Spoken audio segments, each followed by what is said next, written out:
राधे राधे, जय श्री कृष्णा। आज हम दशा माता की 10वीं कथा पढ़ेंगे।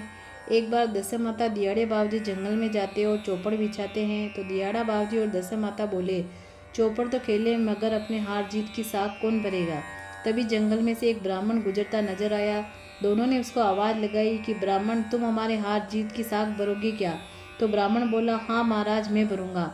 दशा माता दियाड़ा बाबूजी खेलने लगे तो दियाड़ा बाबूजी, इनकी जीत बताऊंगा तो मुझे केवल भस्मी मिलेगी, अगर माता जी को जीतूंगा तो कुछ तो मिलेगा।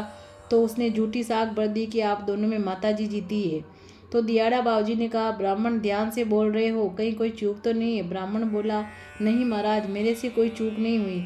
तब माता जी ने अपनी अंगुली में से हीरे की अंगूठी उतार कर ब्राह्मण को दे दी। ब्राह्मण अंगूठी लेकर खुशी खुशी गया। रास्ते में एक तालाब आया तो उसने सोचा कि थोड़ी देर विश्राम कर लो और स्नान कर लो और स्नान ध्यान कर लो। यह सोचकर अंगूठी वहीं तालाब की पाल पर रख दी। तभी वहाँ एक मछली आई और अंगूठी को निगल गई। ब्राह्मण अंगूठी न पाकर दुखी हो घर चला गया। अगले दिन ब्राह्मण जंगल से गुजर रहा था तो फिर उसे दशा माता दियाड़ी बाबूजी मिले। फिर साख भरने के लिए कहा। उसने फिर हाँ कर दी। इस बार भी उसने झूठ में माताजी को जीता दिया और माताजी ने प्रसन्न होकर उसे हाथ के कंगन निकाल कर दे दिए। वह कंगन घर जाकर उसने ताक में रख दिया। तभी पड़ोसन किसी काम से वहाँ आई और कंगन उठाकर ले गई। इस तरह 2 दिन और हो गए। वह रोजाना झूठी साख भरता और जो कुछ उसे मिलता वह गायब हो जाता। इधर उसकी पत्नी भी उससे कहने लगी कि आजकल क्या करते हो, पहले तो कुछ न कुछ भिक्षा ही ले आते थे मगर आजकल कुछ भी नहीं लाते और न कहीं जाते हो। घर में खाने के लिए अन्न के दाने तक नहीं बचे।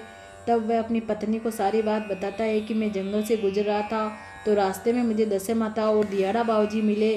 दोनों ने मुझसे हार जीत की साख भरवाई, परंतु मैं रोजाना झूठ बोलकर माता जी को जीताता और पिताजी की हार बताता। तब उसकी पत्नी सारी बात समझ गई और कहने लगी कि आज से पिताजी को जिताना। तब वह ब्राह्मण रवाना हुआ और उसने वैसा ही किया जैसा उसकी पत्नी ने कहा। पर दियाड़ा बाबूजी हंसने लगे कि आज तो ब्राह्मण तुम गलती कर गए। इस पर ब्राह्मण बोला, नहीं बाबूजी, मैंने कोई गलती नहीं करी।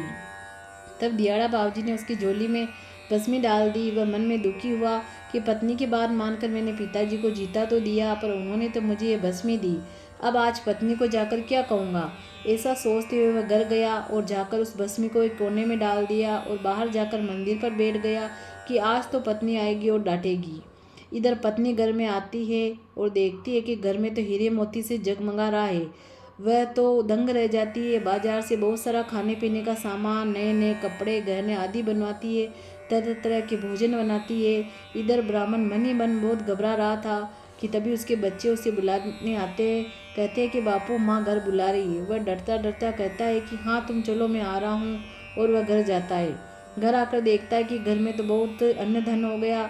तब सभी खुशी खुशी भोजन करने लगते हैं। तभी पड़ोसन वहाँ आती है और कहती है कि अरे, आजकल तुम्हारे कितना धन हो गया है कि मैं ये कंगन कब ले गई और तुम्हें याद भी नहीं है।